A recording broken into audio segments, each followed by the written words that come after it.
1981, when I was a senior in high school on the football team at North Clayton High School. I'd received scholarship offers from Clemson, Georgia, Tennessee.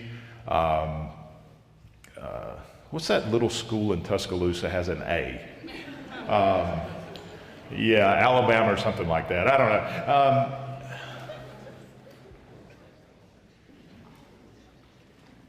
As it came down to it, I got injured in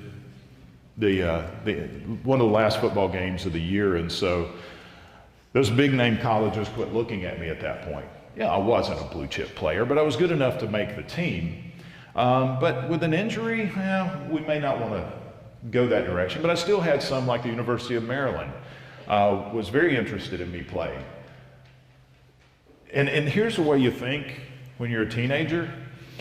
It wasn't the academic qualities of the school or how nice the campus was. To me, it was their mascot was a terrapin. Boy, that strikes fear in the hearts of your opponents. A turtle, right? I mean, who wants to go play for a team that's a land turtle? Of course, Georgia Tech had looked at me until they looked at my report card and they said, okay, you may be an athlete, but you're not a scholar. Still have Memphis State and a school in South Georgia, Georgia Southern University, who actually ended up going to their football camp. Shortly after that, my dad worked construction. My dad's a World War II veteran. And construction industry was not doing very well here in Georgia. So he was of the generation that said, look, when work isn't available where you are, you just don't go look for government assistance or, just sit back and wait for it to come. You go and you find work. It's my responsibility to provide for my family, so I need to go find where I can work. And he found work in Alaska, of all places. I'm a senior in high school. I've already got my plans set. I'm going to go play college football somewhere. That's my passion. That's what I want to do with my life. My dad goes to Alaska to work for the summer. He was already up there when I graduated. My mom was still here, and I'm thinking, this could work out really good. That my mom goes to Alaska, leaves me at home alone for the summer, and then I go to college. I mean, this is working out pretty good. The thing is, my parents knew me better than I knew me, and they knew that wasn't a good idea. So my dad got me a graduation present, a one-way ticket to Alaska. And so my intention was to go work a few weeks to make some money, come back and go to college. I never returned to Georgia for 15 years after I got to Alaska. And the reason is I could go through all the details of what deterred the direction of my life, but in short, it wasn't the plan God had for my life. It was what I wanted for my life. I mean, I used to sit and think, my goodness, all my family is from a small town in South Carolina called Walhalla, just outside of Clemson. And I kept thinking, if I actually went and played at Clemson, I would be like the hero of my family. If I never started a game, just the fact that I was on the Clemson football team, I would be like the family hero. And that's what I thought about. I wasn't thinking about what is the plan that God has for my life. But He took me on a different path. And people ask me quite often, of your life testimony, which I'm hoping I'm only about halfway through it, okay? I'm middle-aged right now, and people are like, you're 54 years old, that's not middle-aged. Well, the way I look at it, my grandmother lived to be 104, and so I'm right there in the middle somewhere, right? I hope I have that much time left here on earth. But as people ask about my testimony, they ask, what is your life scripture? What is it? What is that scripture that has led you through your life? And there hasn't been one that led me through my life, but there is one that kind of encapsulates my life. And I realize it is that scripture that has been what has been my guide throughout my life. And that's Proverbs 3, 5, and 6. Trust in the Lord with all your heart. Lean not into your own understanding. In all your ways, acknowledge Him, and He will direct your paths. Now, that's kind of tough, because one of the things that we lack in this nation today is trust. It's really hard to trust somebody these days because of the division that is in our nation, because of the violence, the hatred, the anger that we're feeling. And it's very palatable right now. And I've never seen such division in our nation over politics. And people ask me all the time, so goodness, you've spent 6 years in the Georgia General Assembly, or 9 years in the Georgia General Assembly, now you've been 4 years in Congress, you must really love politics. I hate politics. That's why I'm so surprised at where God has led me, because it's something I never had interest in. Now, as a historian, I love this country and I love the heritage of this country. I traveled around speaking. Before I got to Congress, I had a ministry to where me and my family would travel and we would speak about the Christian heritage of our nation and the biblical foundations of our Constitution. I love doing that. I love that side of American history and heritage and where we're going in this nation. But I never ever cared for politics. Think about it. You guys study the meaning of words, right? Words have meaning, especially the roots of the word. You think about politics. Poly is many, and ticks are blood-sucking parasites, right? And that's what a lot of people think about politics. This is not something as I'm sitting in a cabin in the middle of a place called Chitina, Alaska, and it's 60 degrees below zero outside, and I'm huddled around a wood stove with 2 or 3 other of the construction workers, and we're bundling up to go work outside in 30-minute shifts in 60 degree below zero weather. The last thing on my mind was, one day I'm going to be in Congress, in politics. But that's the direction God had me. Is it something I love? I love doing God's work in the ministry that He's given me. I don't like every aspect of my job, but I do see God's hand of providence in that. So as I look at the scripture, trust in the Lord with all your heart. That's the hard thing to do. We good? There we go. I've been shut off before by opponents, but I didn't see any of them in here, so it's really difficult to trust in God. When we've planned our lives out in advance and we are so dedicated to meeting that plan that we no longer listen to God. Now, God inspires us. He truly does inspire us. And a lot of times we get in our mind, I'm going to choose this path that I'm going to go. And so that path is going to be paved for me by God. And it's going to be an easy path. And if I meet any adversity or obstructions on that path, then this must not be the path that God has chosen for me. But that's not the way it works. Because there's many obstructions, there's many obstacles in our path of life. God allows some of those to come in our way. He allows adversity. When you read the scriptures, there are dozens of scriptures on the fact that adversity is what strengthens us. It's what builds our faith. It's what builds patience. It's what builds hope. And God uses these things in our life to actually strengthen us for the work that He has for us, which quite often isn't the work we have in our own mind. And that's what happened with me. What got me involved in politics was really something my dad taught me. My dad used to give a lot of advice. He was a very, very wise individual. As I said, he was a World War II veteran. He was a medic.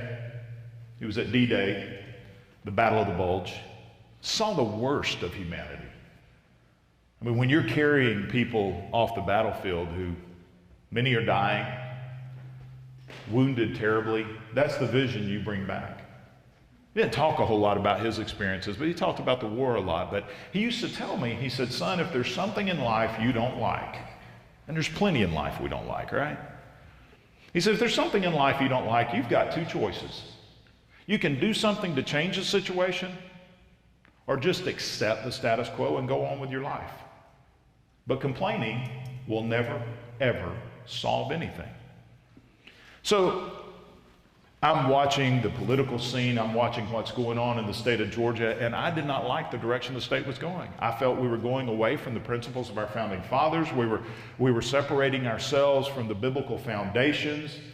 We were removing God from our schools instead of embracing Him. I mean, there was a lot of things that were going on I didn't like, and I was doing a lot of complaining. So I'm on the phone with my dad one day. He's still living in Alaska. I'm back in Georgia with my family. And we're talking about some things going on. And I'm just complaining about what's happening in the state legislature. And so my dad says, what are you going to do about it? I mean, he's reiterating to me what he had told me. You've got two choices. You can do something to change the situation or just accept it and go on, but don't sit on the phone and complain to me. And that took a lot of prayer. Because what he was saying is, if it's something you're passionate about, you need to do something about it, especially if you think it's going to affect the future for you or your family, and especially your children. And as I said, I hated politics. I didn't like politics. I didn't like the campaigning. In fact, I was scared to death because when I felt God was calling me to run for this state house seat, I was going to have to challenge a 28-year incumbent who was well entrenched and who was known nationally as one of the most vicious candidates ever. I mean, this guy defended his seat by destroying businesses and destroying lives. I mean, it was a scary proposition, so it took a lot of prayer, but for whatever reason, that was the direction God was leading me. So I get in the state house, and I found out it's a lot of work. It's a lot of soul searching, but I grew closer to the Lord. Now, this is not a path that I had chosen. It took a lot of trust, to trust in the Lord to go do something. I had a business, and our business was starting to do good, and that was a passion of mine. And I had this vision of, wow, we're going to take this ministry that I'm doing, and we're going to travel worldwide, and we're going to speak about God's direction on building this nation and how good the nation is and inspire people. I remember I was sitting I've got a cemetery behind my house. It's an old historic cemetery. And I'm sitting in that cemetery. And that was my prayer spot. And one Saturday morning I'm praying, God, where am I going with this? Because my business was no longer booming. The economy was going south. Things weren't going very well at the State House. God, did I miss your calling? What is it that I need to be doing? Things are tough. I'm depressed. He said, are you going to trust in me with all your heart? Are you trusting me with all your heart? Are you going to continue to try to figure this thing out on your own? Because what I was doing was looking at the circumstances that surrounded me. My business was failing. Our business was deep in debt. Things were going very difficult for me politically. It was just a tough time. And I was looking at the circumstances surrounding me, and the Lord took me back to some of the speeches that I had given about America and in our lowest times. That heroes of America didn't look at the circumstances that surrounded them. They kept their eyes upon the cause for which they were fighting. During the Battle of the Bulge, General Anthony McAuliffe of the 101st Airborne was totally surrounded by superior German forces. It was inevitable we were going to lose. The Germans send a surrender ultimatum to him as he's trying to hold the city of Bastogne. His orders was hold Bastogne at all costs. Literally, we're surrounded with a few troops with rifles by German panzer tanks and artillery. 4 days they bombarded the town of Bastogne. I mean, there's no hope. And they receive a surrender ultimatum. And General McAuliffe's response to the surrender ultimatum was nuts. I actually wrote it on the surrender ultimatum and sent it back to the Germans, nuts. His chief of staff, when he brought the surrender ultimatum to him, he said, sir, the Germans have sent us a surrender ultimatum. General McAuliffe looked at him and said, tell them we'll accept their surrender. And he said, no, General, they're demanding we surrender. He said, we surrender? Nuts. We're not going to surrender.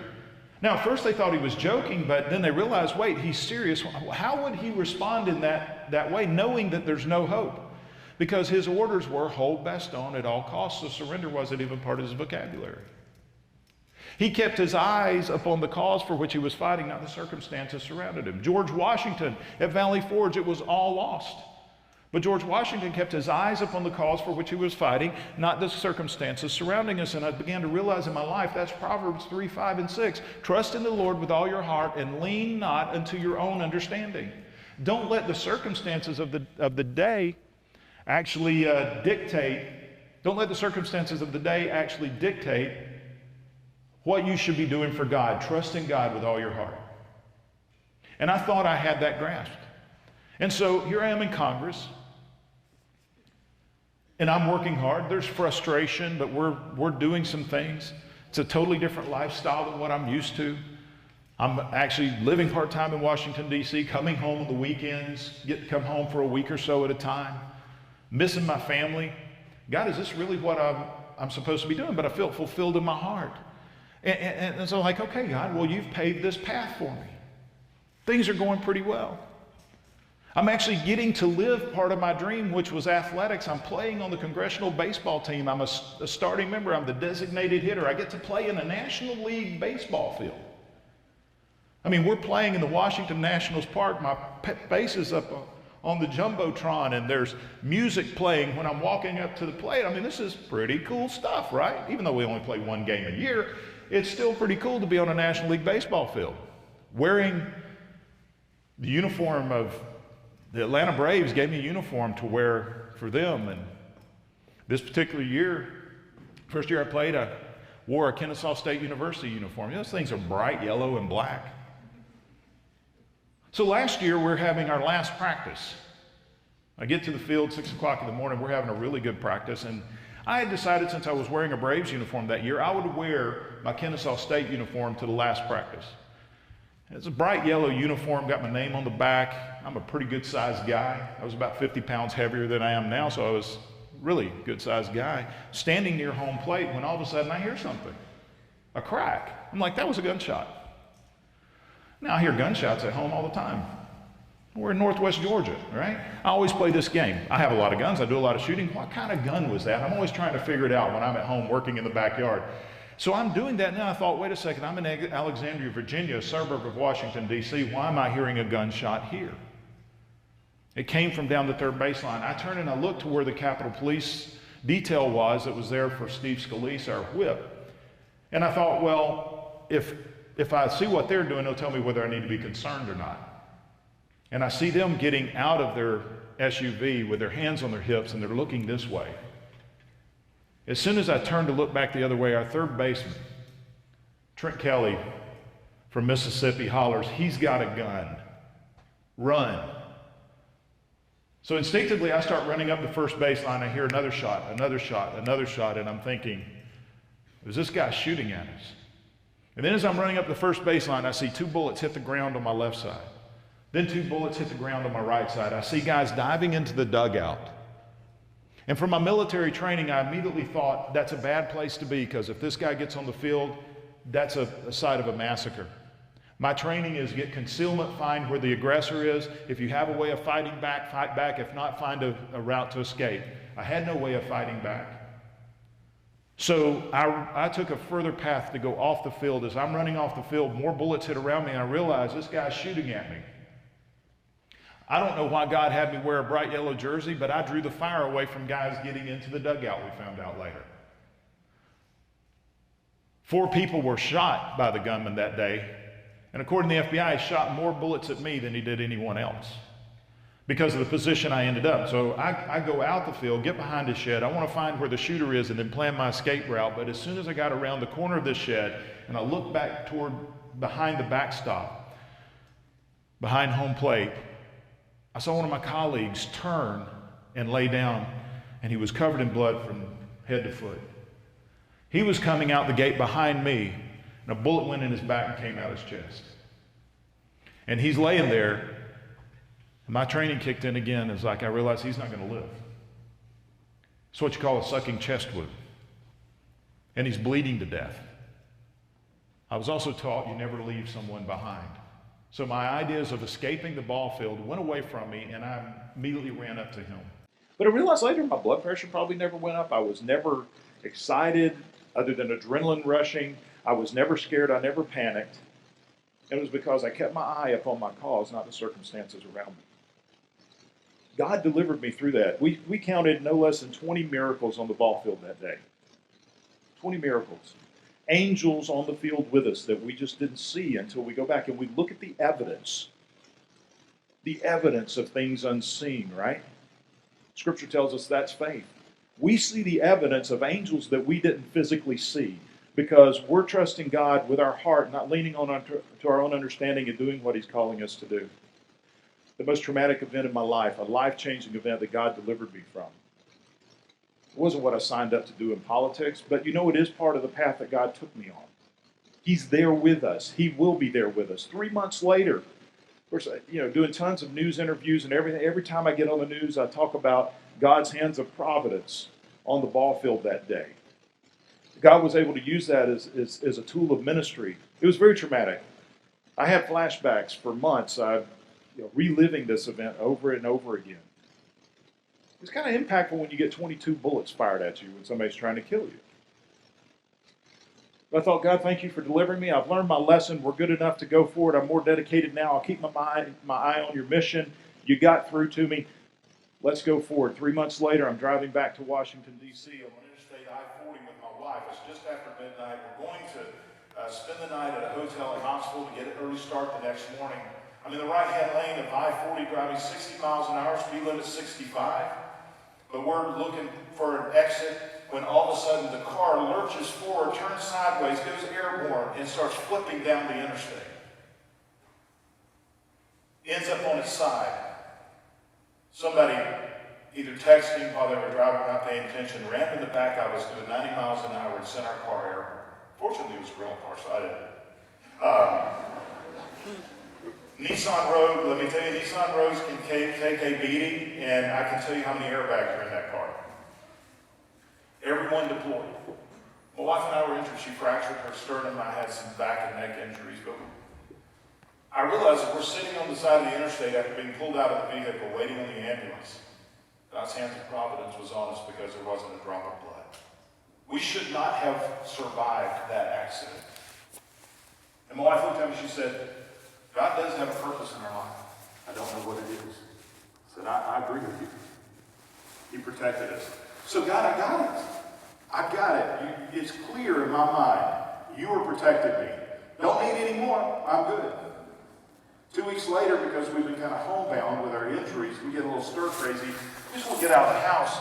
My daughter has borrowed our car to carry some of our campaign stuff around after we had a big fundraising event. So we have her car, and we just decided to drive in the North Georgia mountains. We're driving up the road, and all of a sudden I hear something smack the back of the car. She said, "What was that?" I said, "It's probably a rock." We found a bullet embedded in the back of my daughter's car. When the FBI did the investigation, they said the trajectory of the bullet looks like someone laying prone on the side of the road, shooting at our vehicle, and was a perfect trajectory to the headrest of the driver's seat. They said somebody was trying to take your life. Because when they looked at the bullet, they could tell it was shot with, had a silencer as well. God, why is this happening? So, 3 things happen in threes, right? We're good at this point.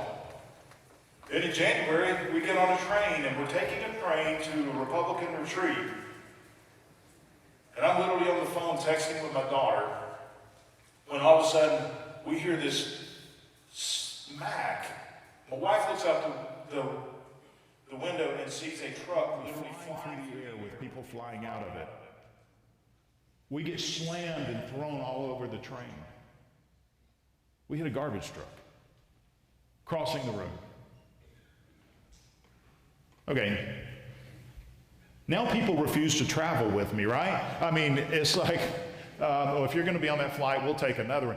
But I tell them, look, God's hands of providence was with us because he was able to use us in that, because that was the least traumatic thing we've been through in a year, and it was the most traumatic thing most of everyone else had been through in their lives. Why? I still can't tell you why I went through those things, but I do know that God used those incidents to make me stronger and more dedicated to him. And I'll close with this because I know we want to take some questions here. When this comes to our form of government and the evil that we face in our society, and we face a lot of evil. You hear of school shootings, you hear of shootings like what I went through. You see what's going on in the world right now, especially in our nation. People keep looking to Washington, D.C. to fix the problems in America, and there is nothing we can do to fix those problems. Nothing. You see, when I was pinned down behind that SUV taking fire, I did not think, boy, you just wait till I get back to Washington, I'm going to pass a bill. Because everything he was doing, you know what? It's already a crime. It's illegal to walk on a field with a semi-automatic weapon and try to kill anybody. He broke dozens of state and federal crimes doing that, so there was no law that we could pass that would stop him from doing it. When I'm sitting on the side of the interstate, I didn't think, boy, I'm going to pass a law. You know why? Because it's already illegal to speed and text while you're driving. It's illegal. There's nothing I could have done legally to stop what he did. When the person tried to assassinate me on the side of the road, that's illegal. It's already a crime. And it's also a crime to go around barricades at a railroad crossing. Every incident that happened in my life, there was absolutely nothing we could do legislatively to fix that problem. Because the problem is a problem of the heart. It's a problem with the culture. And the only way we end evil in this nation is to change the hearts and the minds of the people who are perpetrating that evil. And that's where you come in. That's where our churches come in. There is nothing we can do legislatively. The only thing that can change the culture in America is Jesus Christ by touching the hearts and the minds of the people. All government can do is constrain the effects of evil through punishment. That's it. So I tell people, don't look to Washington, D.C. to fix your problems. In fact, if you look at the problems we fixed, the biggest problem we fixed was our economy, and we really didn't create the economy. All we did was get government out of the way, and the business community has turned the economy around. So most of what we can do is just get out of the way and let the American people fix the problems we have in America. That's why this election is so critical. My job is to protect the freedom that you're going to have to continue to do the things you do and to trust God with all your heart. Lean not into your own understanding. In all your ways acknowledge Him, and He will direct your paths. So, thank you.